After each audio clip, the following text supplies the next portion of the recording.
بسم اللہ الرحمن الرحیم نحمده ونصلی ونسلم علی رسولہ الکریم وعلی آلہ وصحبہ اجمعین اما بعد۔ محترم ناظرین کرام، السلام علیکم ورحمۃ اللہ وبرکاتہ۔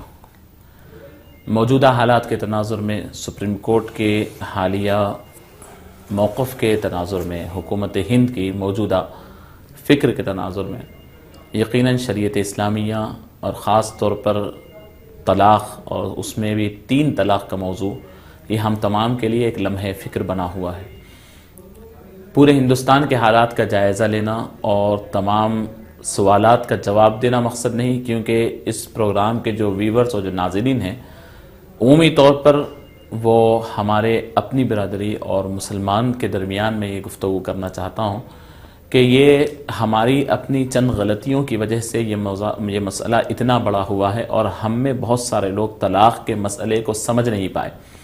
تو میں ذمہ داری سمجھتا ہوں کہ ابتدا میں طلاق کی اہمیت، طلاق ہے کیا چیز، یہ دراصل ہونتی کیا چیز ہے، اس کے متعلق شرعی نقطہ نظر طلاق کیا چیز ہے، قرآن پاک اور احادیث کریمہ کے حوالے سے آپ کے گوش گزار کروں گا۔ ناظرین محترم، اللہ رب العزت نے نکاح کا جو نظام بنایا ہے، وہ ایک عورت ایک مرد، جو 2 مختلف خاندان، جو مختلف طبیعتیں، مختلف مزاج، مختلف ذہن و فکر رکھنے والے، مختلف کلچر سے تعلق رکھنے والے 2 آپس میں ایک جملے کے ساتھ معاہدہ کرتے ہیں، اور ایک ساتھ اپنی بیاہ یعنی اپنی شادی اور ایک معاہدے میں بندھ جاتے ہیں۔ اس کے بعد 90% بلکہ 99% ایسے لوگ ہوتے ہیں جو آپس میں متفق ہو جاتے ہیں، آپس میں ایک دوسرے کی صلح صفائی ہوتی ہے، ایک دوسرے کے ذہن کی، مزاج کی باہمی موافقت کی وجہ سے زندگیاں چل پڑتی ہیں، اولاد ہوتی ہے، خاندان بستے ہیں، یہ بہت زیادہ معاملہ ہوتا ہے۔ لیکن اس میں بعض مرتبہ بالکل ہی ریئر ایسے کیسز ہوتے ہیں جہاں پر شوہر کی طبیعت بیوی سے نہیں ملتی، بیوی کی طبیعت شوہر سے نہیں ملتی، لاکھ کوششیں کرنے کے باوجود آپس میں ان کے درمیان نباہ نہیں ہوتا۔ مثلاً ابتدا میں جب شادی ہوئی، نکاح ہوا، تو اسلام حکم دیتا ہے کہ بھائی نکاح تو ہو جاتا ہے۔ اس کے ابتدائی عوامل کے طور پر بتلاتے ہیں کہ اللہ رب العزت نے جو قانون بنایا ہے، اللہ رب العزت نے سورۃ النساء 5ویں پارے کے دوسرے رکوع میں اللہ فرماتے ہیں الرجال قوامون علی النساء بما فضل اللہ بعضهم علی بعض۔ اللہ رب العزت نے ڈیوٹیز کو یعنی تقسیم کر دیا ہے۔ نکاح ہونے کے بعد مرد کی کیا ڈیوٹیز ہے، عورتوں کی کیا ڈیوٹیز ہے، اللہ نے منقسم کر دیا، اور اس کے اندر ہر ایک کو ایک ڈپارٹمنٹ کا ذمہ دار بنا دیا۔ مرد کی ذمہ داری دی کہ وہ کما کر لائے، خرچ کرے اور عورت کی دیکھ بھال کرے۔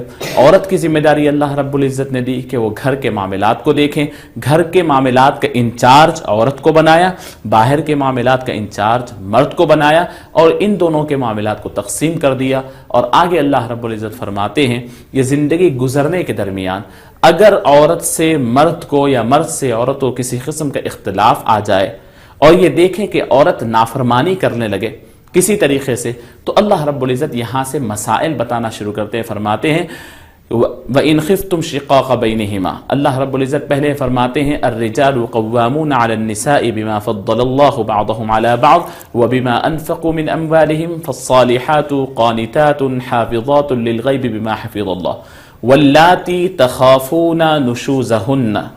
اللہ رب العزت فرماتے ہیں کہ اے مردوں، جس وقت تم کو اپنی بیوی کی طرف سے نافرمانی کا خوف ہو کہ وہ نافرمانی کر رہی ہے، فرما برداری نہیں کر رہی ہے، تمہاری آپس میں اتفاق نہیں ہو رہا ہے، فَعِظُوهُنَّ، تو پہلی چیز نا اتفاقی جب ہوگی تو سب سے پہلا اسٹیپ یہ ہے کہ اس کو سنجیدگی سے بٹھا کر کے سمجھایا جائے گا۔ فَعِظُوهُنَّ، اس کو نصیحت کرو، قرآن کی مثال دے کر، حدیث شریف سنا کر، بڑوں کی بات کر کر، پہلے انفرادی طور پر شوہر اس بیوی کی برائی باہر کیے بغیر اپنے روم میں انڈیویجول طور پر اپنے آپ سے کوشش کرے۔ یہ سب سے پہلا اصول ہے اختلاف کے وقت، فَعِظُوهُنَّ۔ اس کے بعد کیا فرمایا کہ اگر تمہاری نصیحت سے اسے فائدہ نہ ہو تو فرمایا وَاهْجُرُوهُنَّ فِي الْمَضَاجِعِ، اس سے کچھ فائدہ نہ ہو تو تھوڑی دیر کے لیے تنبیہ کے لیے اس سے کچھ علیحدگی اختیار کرو، یعنی بستر میں، آپ کے روم ہی میں ہے، دوسروں کو خبر نہ پہنچاؤ، عیب دوسروں سے ظاہر مت کرو، اپنے ہی بستر میں اس کو ایک جانب رکھ کر تھوڑے تم دور ہو جاؤ۔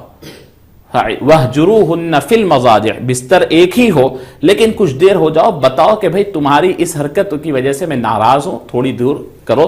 اللہ نے یہ فطرت رکھی ہے کہ ایسی تمہارے کام کی وجہ سے عورت خود بخود تمہاری طرف مائل ہوگی، تو تم اس سے معاہدہ لے کر اس کو اپنی بات منوا کر اپنی زندگی آگے بڑھو. کوئی پہلے اسٹیپ ہی میں سدھر جاتی ہے کوئی عورت، کوئی دوسرے اسٹیپ میں سدھر جاتی ہے. اگر یہ دونوں اسٹیپس مکمل نہیں ہو تو اللہ رب العزت فرماتے ہیں وَاهْجُرُوهُنَّ فِي الْمَضَاجِعِ وَاضْرِبُوهُنَّ. تو دوسرا طریقہ یہ ہے، تیسرا طریقہ کہ اس کو اس کے روم میں تنہا چھوڑ کر تم باہر جا کر کوئی دوسرے اسی گھر کے اندر تم علیحدہ اپنا بستر ڈال لو. وَاضْرِبُوهُنَّ کی الگ تشریح کی گئی. بعض حضرات فرماتے ہیں کہ تھوڑا سا کسی نشان آئے بغیر اسے مارو، لیکن مفسرین اس کی یہ بھی تشریح کی ہے کہ آپ مارے نہیں، بلکہ وَاضْرِبُوهُنَّ فِي الْمَضَاجِعِ کا مطلب یہ ہے کہ تم اپنے بستر کو علیحدہ کر لو. یعنی ایک ہی بستر پر سو رہے تھے تو علیحدہ بستر ڈال لو. اس سے عورت کے دل پر بہت زیادہ اثر ہوتا ہے، عورت اپنے آپ کو یعنی ریئلائز کرنے کے لائق ہوتی ہے. یہ 3 اسٹیپس پہلے ہیں. اگر یہ تینوں اسٹیپس کام نہ ہو، وَاضْرِبُوهُنَّ فِي الْمَضَاجِعِ فَإِنْ أَطَعْنَكُمْ، اگر اس کے بعد یہ 3 اسٹیپ نے اگر وہ اطاعت تم سے کر لے، فَلَا تَبْغُوا عَلَيْهِنَّ سَبِيلًا، تو خدا سے ڈرو، ان کے اوپر کوئی اس کے بعد والا کوئی اسٹیپ نہ لو، کسی قسم سے ان کو علیحدہ مت کرو، کوئی تکلیف نہ پہنچاؤ. اس کے بعد فرمایا اگر یہ بھی نہیں ہو سکے، یہ تینوں اسٹیپس بیکار ہو جائے، تو چوتھی چیز فرمایا اگر نہ ہو تو اب تم اس میں اپنے آپ کی یعنی انڈیویجول کاؤنسلنگ تمہاری نہیں ہو رہی ہے تو اس بات کو باہر لے جاؤ. کیسا؟ وَإِنْ خِفْتُمْ شِقَاقَ بَيْنِهِمَا، اگر دونوں میں آپس میں جب پھوٹ ہو، اختلاف نظر آئے، فَبْعَثُوا حَكَمًا مِّنْ أَهْلِهِ وَحَكَمًا مِّنْ أَهْلِهَا، دیکھو کہ تمہارے اپنے رشتہ داروں میں سے یعنی شوہر اپنے رشتہ داروں میں سے ایک 3rd پرسن کو ٹھہرائے، اور پھر بیوی اپنے رشتہ داروں میں سے ایک 3rd پرسن کو ٹھہرائے، وہ دونوں کو اپنی اپنی کہانی سنائے. وہ دو باہر والے لوگ یعنی یہ دونوں سے علیحدہ لوگ جو تیسرے ثالث جو ہو گئے وہ دیکھیں گے کہ ان میں فالٹ کس کا ہے، پھر وہ دونوں کو اس طریقے سے بناؤ کہ وہ جو بات بولیں گے تم سن لو. اگر تم اصلاح کی نیت سے یہ کام کرو گے تو اللہ تم دونوں کے درمیان موافقت پیدا کر دے گا اور محبت ہو جائے گی. فَبَعَثُوا حَكَمًا مِّنْ أَهْلِهِ وَحَكَمًا مِّنْ أَهْلِهَا إِن يُرِيدَا إِصْلَاحًا يُوَفِّقِ اللَّهُ بَيْنَهُمَا، وہ دونوں کی نیت بھی اگر صحیح ہو اور میاں بیوی کی نیت بھی آپس میں ملنے کی ہے تو پھر اس کام کی وجہ سے دونوں رشتہ داروں کی طرف سے حکم بیٹھ کر سنجیدگی سے گفتگو کر ان کو ایک معاہدہ کر زندگی گزارنے کا طریقہ بتلا دے تو تمہاری اصلاح ہو جائے گی. ان اللہ کان علیما خبیرا، اللہ رب العزت جانتا بھی ہے اور باخبر ہے تمہارے عمل کو. یہ 4 اسٹیپس اللہ نے بتلائے اختلاف کے موقع پر. اگر یہ تمام ناکام ہو جائے اور جب دونوں کی کوشش رائگاں ہو جائے، اس کے بعد پھر دونوں کا ساتھ مل کے رہنا، ان کی پھر اولاد ہونا، ایک گھر میں رہنا، یہ سوائے ضرر کے کوئی اور چیز نہیں ہو سکتی. ہو سکتا ہے 99% لوگ اچھے ہوں لیکن آپس میں یہ دونوں کی نہیں بن سک رہی، تو اب راستہ کیا ہے؟ دنیا کے دیگر مذاہب جتنے مذاہب ہیں ان تمام میں اسلام سب سے پریکٹیکل مذہب ہے. جب اتنی پوری کوششوں کے بعد آپس میں کسی کے ساتھ صحیح ٹائی اپ صحیح موافقت نہیں ہو سک رہی ہے تو بغیر کوئی حرج کے کوئی ایسا راستہ ہونا چاہیے کہ ہر آدمی اپنی زندگی علیحدہ اور دوسری زندگی سیٹ اپ کر سکے. اسلام وہ باضابطہ طریقہ بتلایا اور فرمایا کہ اس کے بعد طلاق کا معاملہ آتا ہے. اللہ رب العزت نے سورۃ طلاق باضابطہ نازل فرمایا جس میں طلاق کا حکم ہے. اسی طریقے سے اللہ نے دوسرے پارے میں بھی طلاق کے باضابطہ نظام بتایا. اللہ رب العزت نے فرمایا کہ تم طلاق دو. سورہ طلاق میں اللہ رب العزت فرمایا یا ایھا النبی اذا طلقتم النساء فطلقوهن لعدتهن واحصوا العدہ.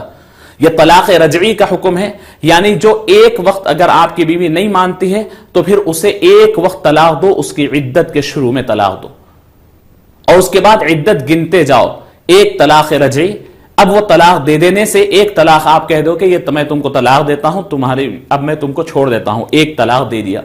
اس کے بعد 1 مہینہ گزرا، 2 مہینے اگر گزر گئے، 3 مہینے گزر گئے تو خود بخود وہ آپ کے نکاح سے خارج ہو جائے گی. یہ بالکل طلاق سنت ہے، یعنی طلاق دینے کا بہترین طریقہ ہے اور اس میں کسی قسم کا کوئی حرج نہیں ہے. اللہ رب العزت کسی کو کوئی گناہ نہیں دے گا. طلاق دینے کا یہ طریقہ ہے. کیوں کہ اگر آپ ایک طلاق دے دیں تو عورت پھر سوچنے پہ مجبور ہوگی کہ اب یہاں سے مجھے رخصت ہونا ہے تو آئندہ زندگی کہاں گزاروں گے؟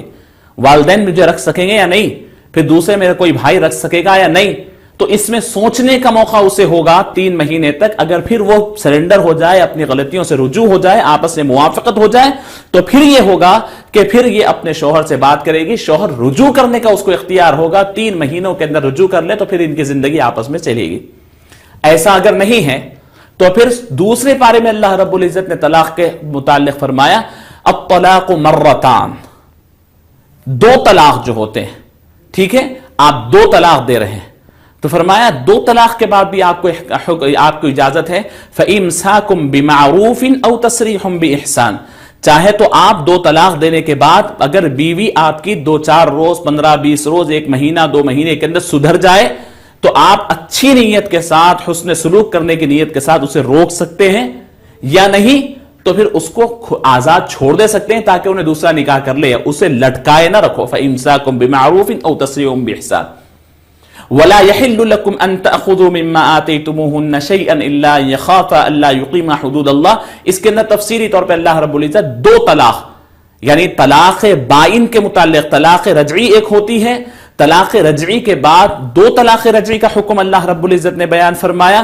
اس کے بعد جب آپ 2 طلاق رجعی بھی دے رہے ہیں, اس کے بعد کوئی ممکن نہیں ہے آپس میں دونوں کا صلح ہونا, تو اللہ رب العزت نے تیسری طلاق کا حکم آگے فرمایا کہ اب اگر ممکن نہ رہے, پھر 3 مہینے میں بھی اگر نہیں ہو تو تمہاری تیسری طلاق جو فرمایا فَإِن طَلَّقَهَا, اس کے بعد تم تیسری طلاق دیں گے تو پھر اس کے بعد تم کو رجوع کرنے کا اختیار نہیں ہوگا. قرآن پاک میں طلاق کے متعلق ہر جزئیے اور ہر کلیے کو کھلا کھلا بیان فرما دیا کہ اب تم تیسری طلاق دیں گے تو اس کے بعد یہ عورت تمہارے لیے حلال نہیں ہوگی, اور یہ تمہارے لیے کبھی حلال نہیں ہوگی, ہاں الا یہ کہ وہ عدت گزار دے, اس کے بعد اس کا کوئی دوسری جگہ رشتہ ہو, وہاں گزار رہی تھی, اور اس کے بعد کئی دنوں کے بعد پھر ان میں نا اتفاقی ہوئی, اور پھر دوسرا شوہر اگر اسے طلاق دے, پھر کہیں پر تمہیں اگر ملاقات ہو جائے اور پھر تم اس سے نکاح کرنا چاہو تو پھر اجازت ہے کب؟ دوسرا نکاح کے بعد, یعنی بالکل امپاسبل بنا دیا کہ پھر سے اس کے ساتھ زندگی گزارنے کو. تو بہرحال عزیزان گرامی, یہ طلاق کا یہ نظام ہے. اس کے برخلاف آج امت مسلمہ میں نوجوانوں نے اس طلاق کے اتنے بہترین نظام کو غلط استعمال شروع کیا. تھوڑا غصہ آتے ہی, عورت کی بات سمجھ میں نہیں آتے ہی, سب سے پہلا یہ سمجھا کہ شوہر کی ذمہ داری سمجھ کر کے طلاق دے دیا, ہر غصے کے اظہار کا طریقہ طلاق کا نکالا, اور طلاق ایسے کہ زبان چھوڑ کر کے 3 طلاق دے دیا. تو سن لیں, 3 طلاق سے عورت نکل جاتی ہے, اور طلاق دینے والا بڑا گنہگار ہوتا ہے. حرام کام ہے 3 طلاق دینا ایک ہی وقت میں, اس سے انسان گنہگار ہوتا ہے. فرمایا کہ اللہ رب العزت کے پاس ابغض الحلال, حلال چیزوں میں سب سے ناپسندیدہ چیز طلاق ہے. عرش اعلیٰ اس سے ہل جاتا ہے. طلاق بہت بری چیز ہے, اور نوجوان بڑی آسانی سے دے رہے ہیں, اور کئی عورتوں کی زندگیاں خراب کر رہے ہیں. اس وجہ سے غیروں کو ہمارے اس معاملے کے اندر انٹرفیئر ہونا پڑا.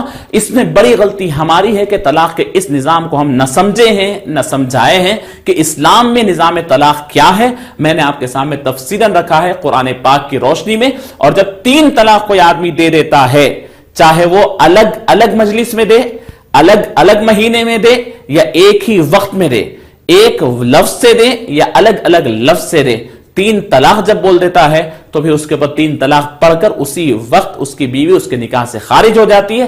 شوہر گناہگار ہوتا ہے, اللہ کے پاس اس کا عذاب لکھا ہوا ہوتا ہے, وہ گناہ اس کو ہوگا, لیکن بیوی تو علیحدہ ہو جائے گی. دراصل حکومت یہ چاہتی ہے کہ یہ پورے ہندوستان کے جتنے مذاہب والے ہیں وہ تمام کے تمام ایک ہی کوڈ یعنی ایک ہی قانون کو فالو کرے. نکاح کے معاملے میں, طلاق کے معاملے میں, نفقے کے معاملے میں, حضانت کے معاملے میں, دیگر جتنے معاملات ہیں آپ کے, اس تمام کے اندر ہر ایک رول میں آ جائے. یہ حکومت چاہ رہی ہے, ان کا بہت پہلے سے یہ مطالبہ ہے, لیکن شریعت اسلامیہ اس کی کہیں اجازت نہیں دیتی کہ آپ اپنے چاہے کسی ملک میں ہو اپنے نبی کی شریعت کو چھوڑ کر کسی اور شریعت کو یا کسی اور لا کو اپنائیں. یہ ہمارا اپنا ہے. ہمارا مطالبہ یہی ہے کہ ہمیں اپنے نبی کی سنت اور شریعت پر عمل کرنے دے. ہم ہندوستانی ضرور ہیں, لیکن اس سے پہلے ہم مسلمان بھی ہیں. نبی پاک صلی اللہ علیہ وسلم کی شریعت ہم نہیں چھوڑ سکتے. دوسرا سوال آپ کا یہ تھا کہ میاں بیوی کے بنیادی حقوق بتلائیں. میاں بیوی کے حقوق یہ احادیث کریمہ میں واضح طور پر بتلا دیے گئے. قرآن پاک میں بھی اللہ رب العزت نے بتلایا ہے. شوہر کا سب سے پہلا حق یہ ہوتا ہے کہ وہ اپنی بیوی کی ازدواجی حقوق ادا کرے. نمبر 2 اس کے کھانے پینے، اس کے نفقہ یعنی کھانے پینے کا انتظام کرے، وہ کھلائے جو خود کھاتا ہے۔ تیسرے اس کو کپڑا پہنائے جو وہ پہنائے جو خود پہنتا ہے۔ چوتھے اس کو اپنی عفت و عصمت کی حفاظت کے لیے، اس کے لحاظ سے سر چھپانے کے لیے اس کو ایک گھر، اس کا ایک انڈیویجول ایسا کہ اس کی پرائیویسی رہے ویسا گھر دے۔ اگر گھر نہیں دے سکتے تو کم از کم ایک روم اپنے گھر کے اندر، روم ایسا کہ جو اس کو اس کی پرائیویسی وہ مینٹین کر سکے وہ دے۔ یہ شوہر کے بنیادی حقوق ہے۔ ایسے ہی بیوی کے حقوق، بیوی کا پہلا حق یہ ہے کہ وہ اپنے شوہر کی اطاعت کرے۔ نمبر 2 اپنی عصمت اور عزت کی شوہر کے غیاب میں حفاظت کرے۔ نمبر 3 شوہر کے بچوں کی یعنی خود اپنے بچے اور شوہر کے بچے کی پوری پرورش کرے، اس کی دیکھ بھال کرے۔ نمبر 4 شوہر کے غیاب میں شوہر کے مال اور اس کے گھر ان تمام کی حفاظت کرے۔ یہ شوہر کے بنیادی حقوق، یہ بیوی کے بنیادی حقوق ہے۔ اس پر عمل کرنے سے زندگی خوشگوار گزرتی ہے۔